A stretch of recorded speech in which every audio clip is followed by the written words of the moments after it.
Innal hamdalillah nahmaduhu wa nasta'inuhu wa nastaghfiruh wa na'udzu billahi min shururi anfusina wa sayyiati a'malina. Man yahdihillahu fala mudilla lahu wa man yudlil fala hadiya lahu. Wa asyhadu an la ilaha illallah wahdahu la syarika lahu wa asyhadu anna Muhammadan 'abduhu wa rasuluhu la nabiyya ba'dahu. Allahumma salli wa sallim wa barik alaihi wa ala alihi wa ashabihi wa ikhwanihi amma ba'd. Ikhwani fillah rahimani wa rahmakumullah. Seperti yang sudah disampaikan tadi, Ustaz Abu Ayyub hafizahullah ta'ala berhalangan hadir karena sesuatu hal. Dan sebenarnya niat saya di sini tadi untuk ikut ngaji gitu ya. Tapi qadarullah ya memang diminta untuk menggantikan beliau, dan insyaallah untuk materinya kita melanjutkan ya materi tentang tazkiyatun nafs ya. Nah, ikhwani fillah rahimani wa rahmakumullah, tema kita pada malam hari ini adalah anwa'ul qalbi wa aqsamuhu ya. Jadi jenis-jenis hati dan pembagiannya. Nah, muallif hafizahullah ta'ala beliau mengutip salah satu firman Allah Subhanahu wa taala dalam surat Al-Isra ayat 36. Innas sam'a wal basara wal fuada kullu ulaika kana anhu mas'ula. Sesungguhnya pendengaran, penglihatan dan hati, maka seluruhnya dari mereka itu akan dimintai pertanggungjawaban. Nah, di dalam ayat ini Allah Subhanahu wa taala menggunakan kata sam'a wal basar wal fuad. Yang ini berkaitan dengan fungsi. Ya. Karena ya fungsi pendengaran itu ya adalah alat yang Allah Subhanahu wa taala berikan dengan telinga. Jadi fungsi telinga adalah apa? Mendengar. Fungsi mata yaitu melihat, dan fungsi hati adalah untuk memahami. Nah, maka disebutkan di sini tidak kepada alatnya, yaitu apa? Al-udhun ya, ataupun al-ain ya, atau ya al-qalbu, tetapi lebih kepada apa? Fungsinya ya. Nah, maka Allah Subhanahu wa taala menegaskan bahwasannya tiga alat itu ya akan dimintai pertanggungjawaban di hadapan Allah Subhanahu wa taala. Dan kalau kita lihat ya, fungsi daripada tiga alat yang Allah Subhanahu wa taala berikan ya disebutkan secara berurutan. Karena manusia pertama kali yang berfungsi adalah apa? Pendengarannya. Baru setelah itu penglihatan, dan baru setelah itu adalah apa?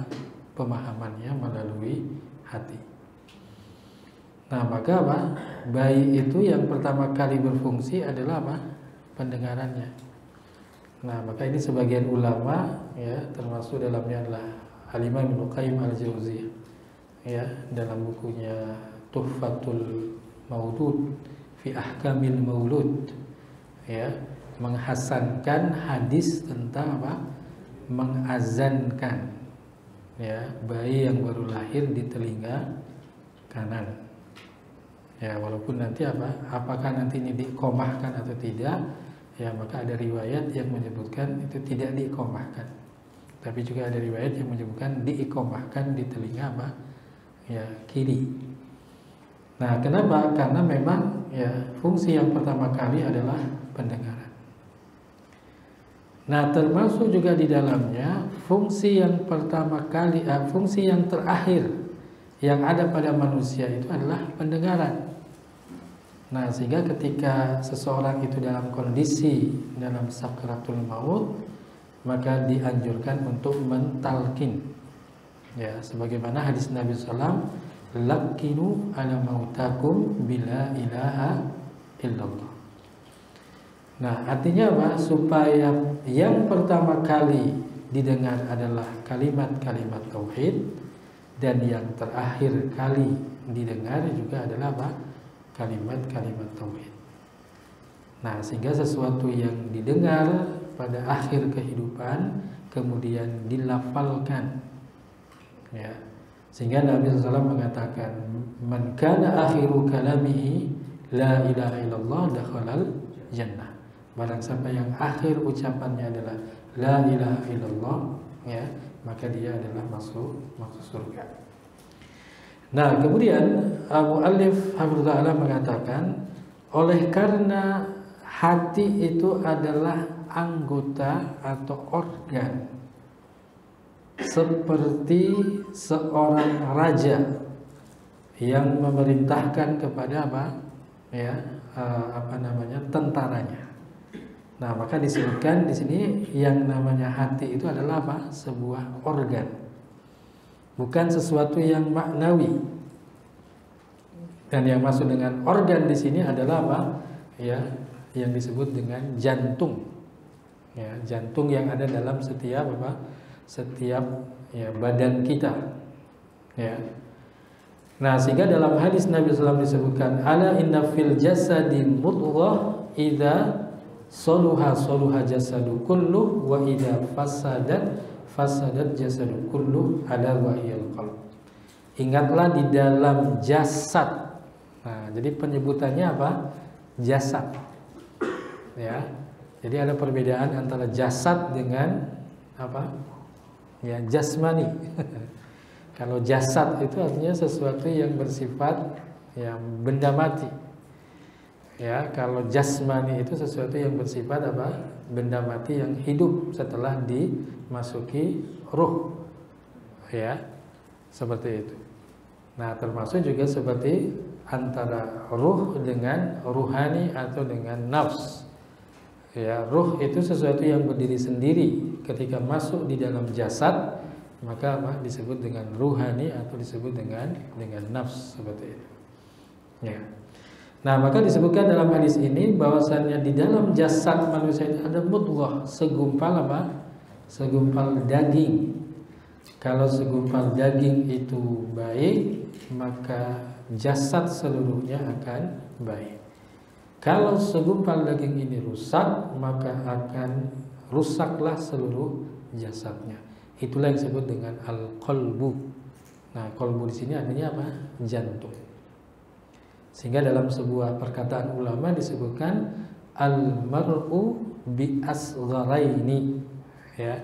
Seseorang itu ya mulia atau tidaknya tergantung dari dua daging kecil. Ya, kalau kita perhatikan ya, kalau kita belajar biologi, yang namanya jantung itu ada namanya apa? Bilik kanan, bilik kiri. Satu lagi, serambi kanan, serambi kiri. Itu kan sebenarnya bi asgharaini, dua daging apa? Daging kecil. Ya.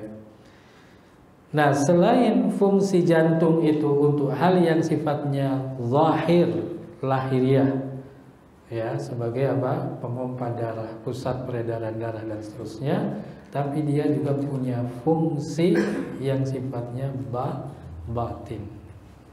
Ya. Maka yang namanya ya hati itu atau jantung itu tempatnya iman, ya, tempatnya takwa. Sehingga Nabi SAW mengatakan at-taqwa hahuna, sambil menunjuk kepada apa? Dada sebelah kiri. Takwa itu di sini. Ya. Nah, maka apa? Dia ini seperti raja. Ya, seperti raja, seperti itu. Nah, dalam operasionalnya ya, yang namanya raja itu punya namanya panglima biasanya. Ya, punya panglima. Maka panglima ini adalah pusat tindakan dari manusia. Nah, siapa panglimanya? Yang disebut dengan panglimanya itu adalah apa? An-Nasiyah. Ya. Maka Allah Subhanahu wa taala mensifati ya Abu Jahal dengan nasiyatin kadzibatin khati'ah. Kenapa disebut dengan nasiyah? Padahal apa? Yang melakukan itu adalah anggota badannya. Karena nasiyah di sini maknanya adalah apa? Pusat tindakan. Berarti ada hubungan antara kolbu atau jantung dengan apa? Nasiyah. Ya, nasiyah seperti itu. Maka dua hal inilah nanti yang akan dikuasai oleh apa? Syaitan. Ya, dikuasai oleh syaitan. Jadi kalau misalkan ikhwan sekalian ya yang pernah meruqyah itu ya, nanti bacakan saja surat-surat tertentu kemudian pegang di kolbunya. Ya. Nah, maka di sini tempatnya apa?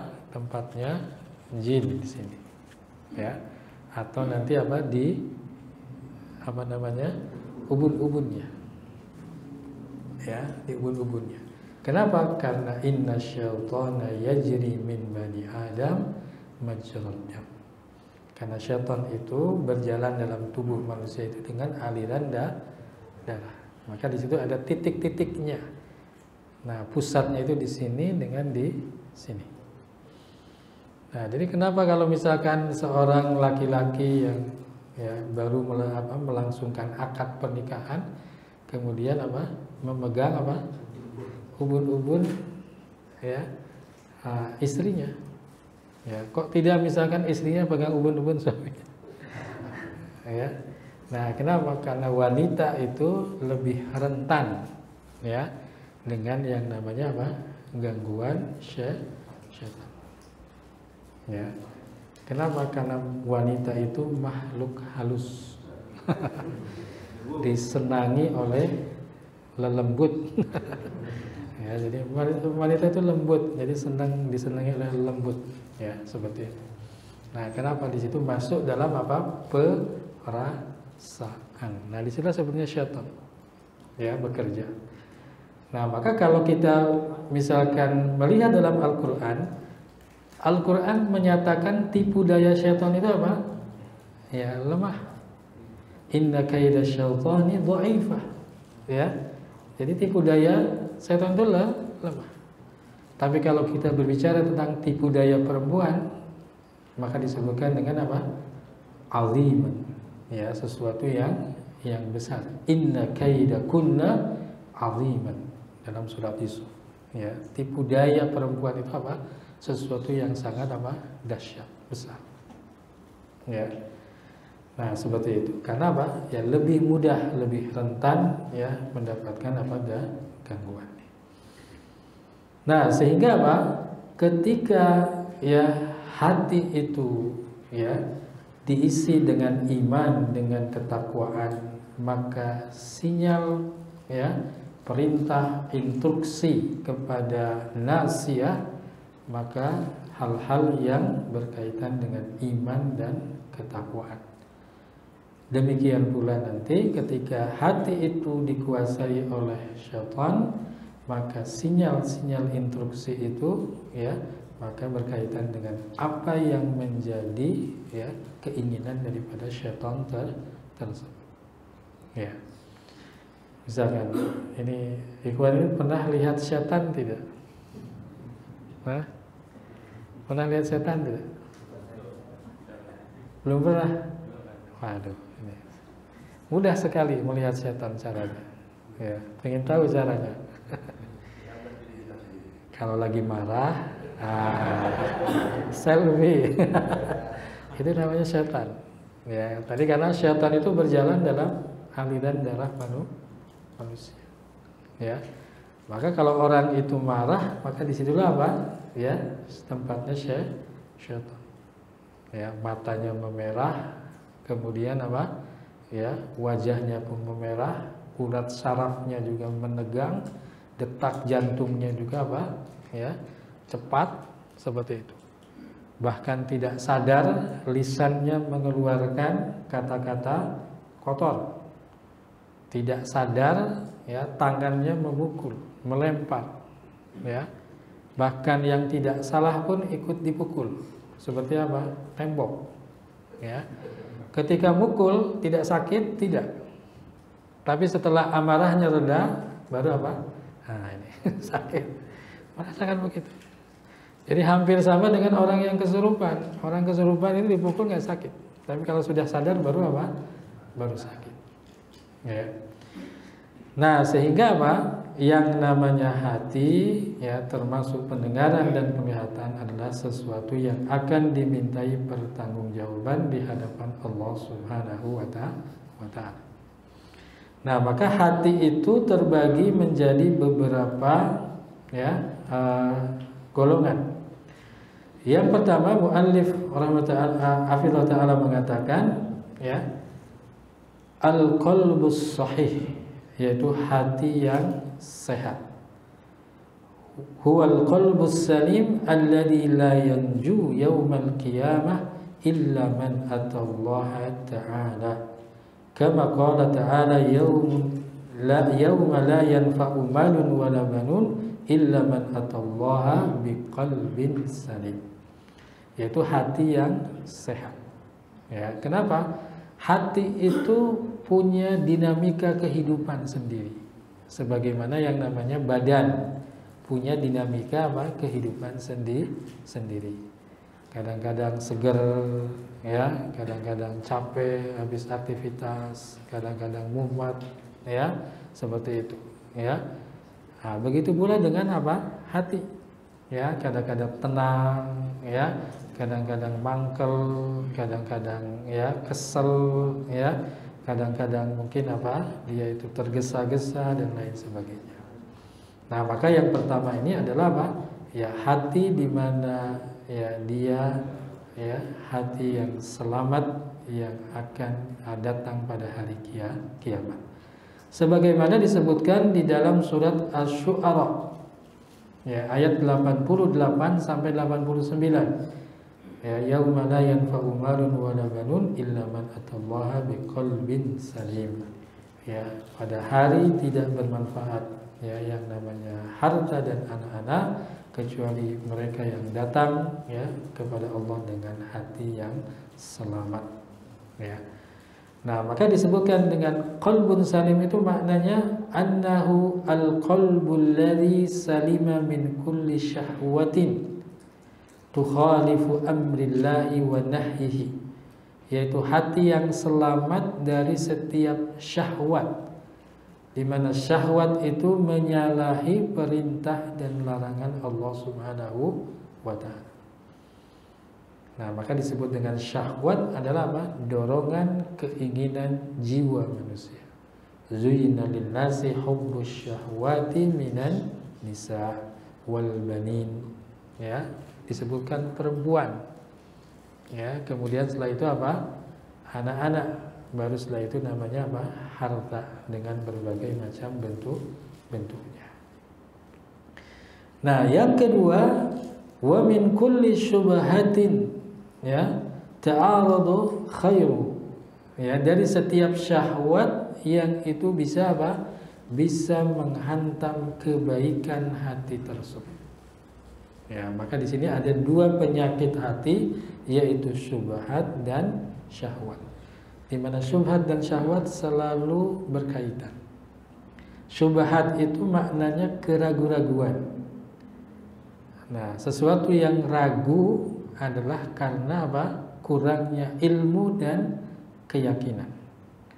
Kalau orang itu kena syubhat tentang Allah Subhanahu wa Ta'ala, maka dia akan melakukan kesyirikan.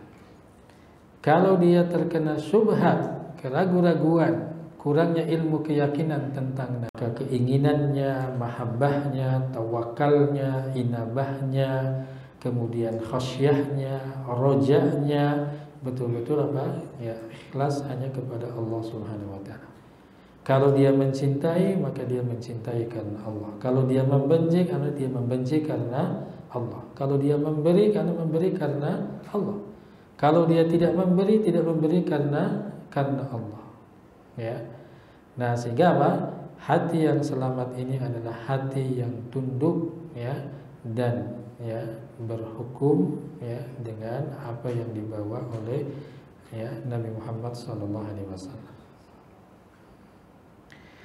Nah, kemudian yang kedua disebut dengan qalbul mayyit, yaitu hati yang, ya, mati.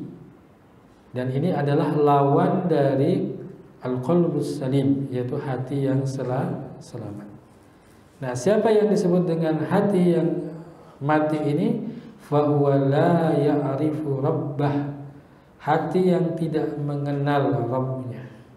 Wa la ya'buduhu bi amrih, tidak beribadah dengan perintahnya. Wa la yuhibbuhu wa yardahu, dan dia tidak mencintai dan tidak meridainya. Ya, artinya apa? Dia tidak melakukan apa yang dicintai dan diridai Allah Subhanahu wa taala. Bal huwa waqifun ma'asyahwatihi. Hati ini hati yang terus-menerus berdiri dengan syahwatnya. Walladzatihi, dengan kelezatannya.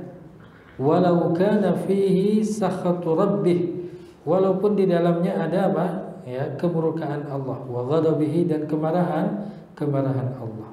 Fahuwa la yubali idza fada bi syahwatihi wa hadhihi radhiya rabbahu am sakhata. Maka dia tidak peduli.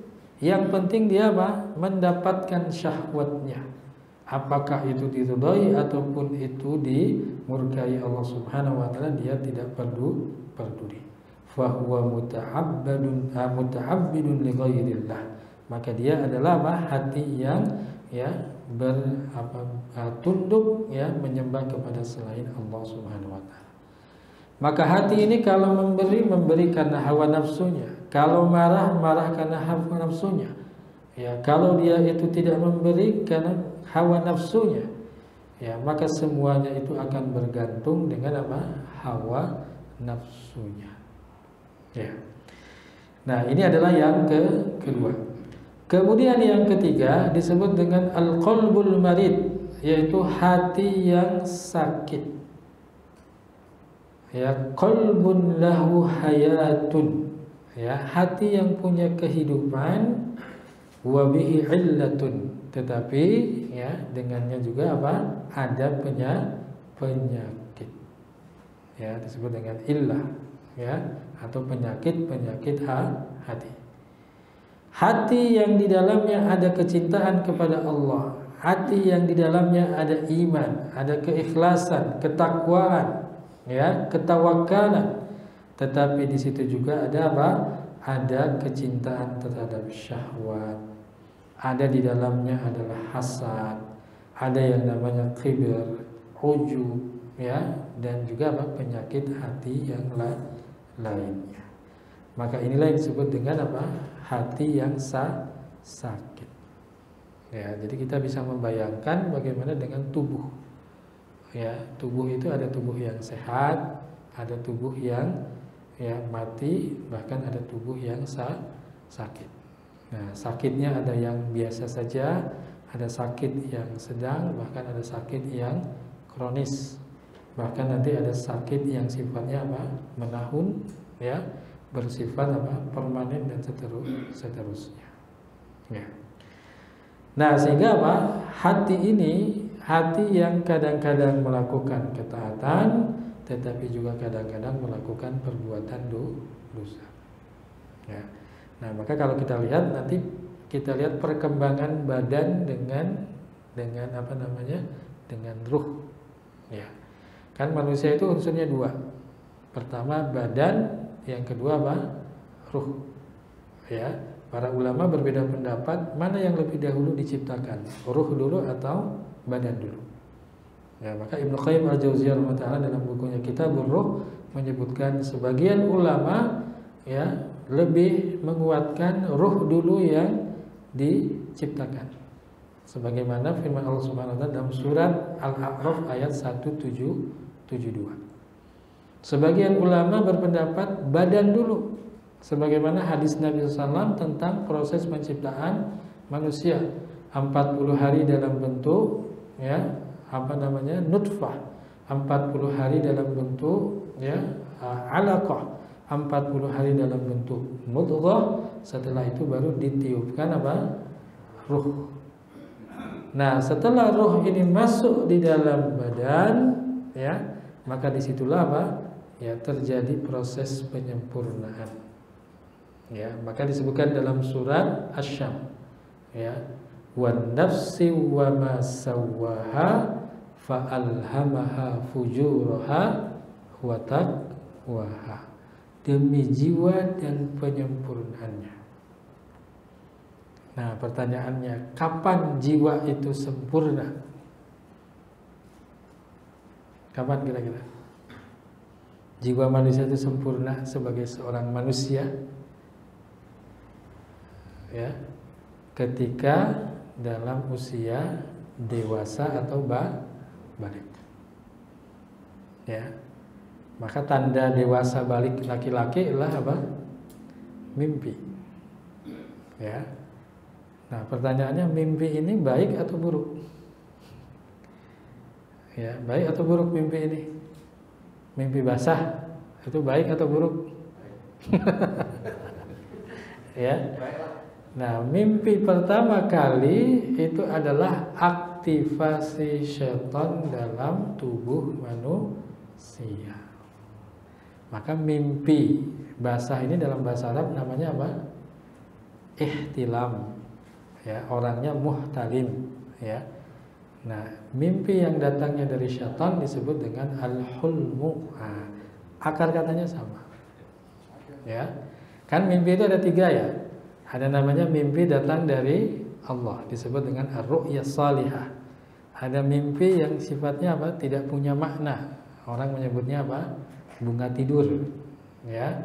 Termasuk nanti yang ketiga adalah mimpi yang datangnya dari setan. Itu namanya al-hulmu. Ya. Salah satu mimpi yang datang dari setan adalah apa? Mimpi basah. Ya, maka mimpi basah disebut dengan ihtilam.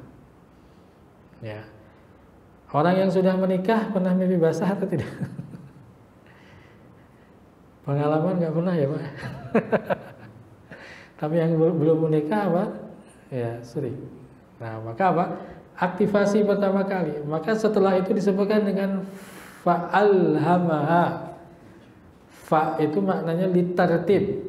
Nah, ketika orang itu sudah mimpi, maka apa? Diaktifkanlah syaitannya. Fa'alhamaha fujuraha wa taqwaha. Maka ilhamkan, diaktifkanlah nilai-nilai kefujuran, nilai-nilai apa? Ketakwaan. Nah, maka antara kefujuran dengan ketakwaan ya akan saling memperebutkan, akan saling mendominasi. Apa yang diperebutkan, apa yang didominasi adalah apa? Hati. Ya, yang itu diperebutkan. Maka hati yang sakit itu kadang-kadang apa? Ya, takwanya menang. Ya, tapi kadang-kadang kalau kambuh ya, syaitannya yang menang. Ya. Karena dalam diri manusia itu ada yang namanya apa? Qarin. Ya, dan qarin itulah nanti yang akan apa? Yang membisikkan. Ya, tentang apa? Ke dalam hati itu tentang kejelekan. Ya. Nah, begitulah yang disebut dengan apa? Hati yang sakit. Nah, maka pada hakikatnya ya, di dalam setiap diri kita ini terjadi apa? Terjadi pertarungan, terjadi peperangan. Ya.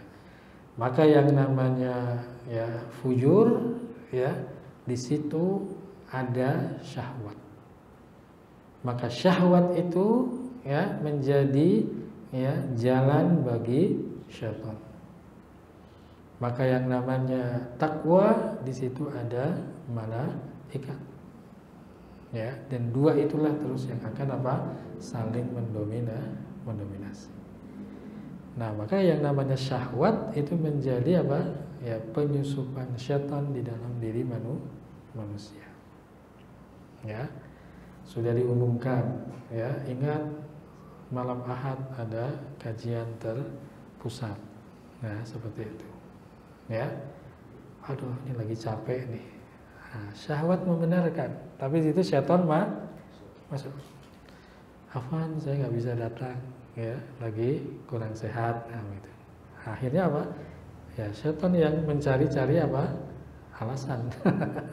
Ya memang betul sedang capek, tapi sebetulnya kalau dipaksakan apa? Bisa. Ya.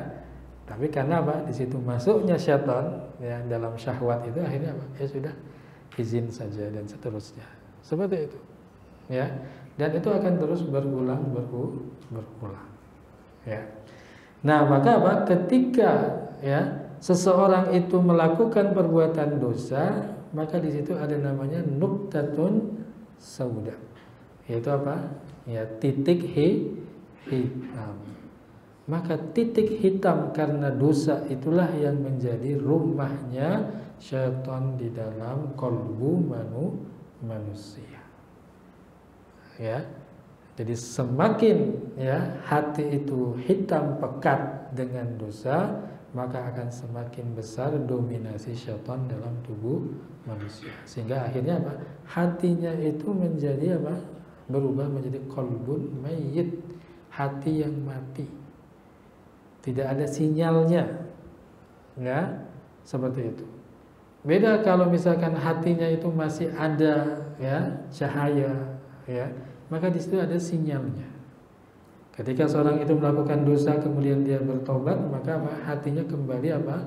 Ya, bersinar. Tapi kalau dia tidak bertobat, hatinya terus, maka sampai pada apa? Hal yang disebut dengan ar-ron. Ar-ron itu maksudnya apa? Penghalang. Nah, maka ketika hati yang pekat dengan dosa, maka menjadi apa? Tempat atau rumahnya syaitan dalam tubuh manusia. Jadi tidak salah kalau misalkan ya ada orang melakukan satu perbuatan yang dia itu apa? Kemudian menyebabkan orang lain marah. Orang lain marah biasanya mengumpat dengan kata apa? Ah, setan lu. Maksudnya apa? Perbuatannya seperti perbuatan syaitan. Kenapa? Karena memang hatinya sudah dikuasai, didominasi oleh syaitan. Jadi ada namanya amalan syaitan. Ya, maka Allah ketika berbicara tentang yang namanya apa? Khamar, ya, kemudian judi, ya, undian, itu maka disebutkan dengan apa? Ritsun min amali syaitan. Ya, itu perbuatannya termasuk perbuatan syaitan. Artinya apa? Hatinya sudah terdominasi oleh syaitan sehingga perbuatannya seperti perbuatan apa? Perbuatan syaitan. Nah, maka disinilah sebetulnya ya rahimani Allah, ya, bagaimana para ulama terdahulu mereka sangat betul-betul memperhatikan ya berkaitan dengan apa? Hati. Nah, kita ini masuk dalam golongan mana? Apakah ya qalbun salim atau qalbun mayyit atau qalbun marid? Ya. Dan itu sesuatu yang memang apa? Ya tidak bisa kita prediksi untuk masa yang akan datang. Nah, ikhwani wa akhwati rahimani wa rahimakumullah, ini mungkin yang bisa saya sampaikan ya sebagai pengganti ya. Mohon maaf kalau mungkin tidak tertata secara sistematis karena memang ya sifatnya dadaan ya. Tapi mudah-mudahan ya ini bisa menjadi tambahan ilmu ataupun juga manfaat ya berkaitan dengan masalah tazkiyatun nafs ya. Dan insya Allah nanti pada pertemuan yang akan datang kita akan membahas tentang ya tanda-tanda ya sakit dan sehatnya hati ya, seperti itu ya. Mudah-mudahan bisa kita ikuti bersama pada pertemuan yang akan datang ya. Untuk malam ini kita cukupkan. Wallahu a'lam bishawab. Wassallallahu ala Muhammadin wa ala alihi washabihi wa akhiru alhamdulillahirabbil alamin. Ada pertanyaan tidak? Ya. Kalau ada pertanyaan, nah itu supaya lebih ini ya, karena mungkin ketika saya agak ngobrol-ngobrol dengan beberapa ikhwan tuh, loh, kok terlalu cepat atau mungkin nggak ada pertanyaan. Ya, silakan Pak Wandi. Sampaikan tentang setan bisa. Setan itu sebetulnya ya makhluk atau sifat. Iya. Ada yang bilang tadi batas apakah ada setan jin, ada setan manusia, ataukah seperti apa? Ya. Jadi syaitan itu adalah sifat. Diambil dari kata syatona. Syatona itu maknanya ba'uda, jauh. Artinya perilaku syaitan itu jauh dari kebaikan, jauh dari rahmat Allah Subhanahu wa taala. Maka sifat ini bisa ada pada manusia, bisa ada pada ya jin, bisa ada juga pada hewan. Ya, pada hewan bisa saja. Ya, sehingga nanti ada hewan-hewan yang disebut dengan khamsul fawasiq. Ya, 5 hewan fasik secara tabiatnya. Kenapa? Karena dia apa? Ya, membahayakan. Seperti ular, kalajengking, anjing hitam, ya. Kemudian apa? Burung gagak, ya, seperti itu. Itu disebut dengan apa? Hewan fasik. Karena apa? Tabiatnya, sifatnya. Nah, jadi yang namanya syaitan itu juga sifat. Nah, memang dalam Al-Quran nanti penunjukannya, ya, penunjukan syaitan itu ya lebih banyak kepada makhluk yang namanya apa? Jin. Nah, maka seperti iblis itu adalah apa? Jin. Ya, sebutkan dalam surat Al-Kahfi ayat 50. Kana minal jinni fa fassaqa an amri rabbih. Ya, karena dia itu apa? Dulunya jin. Nah, jadi keliru kalau misalkan iblis itu adalah malaikat awalnya. Ya, disebut dengan Azazil. Ya, kenapa? Disebutkan dalam surat Al-Baqarah, wa idz qulna lil malaikati isjudu li adama fasajadu illa iblis. Nah, jadi kalau kita tidak merujuk kepada pemahaman ulama, berarti apa? Ketika Allah berkata kepada malaikat suruh bersujud, mereka sujud kecuali iblis. Berarti iblis adalah bagian daripada apa? Malaikat berdasarkan ayat tersebut.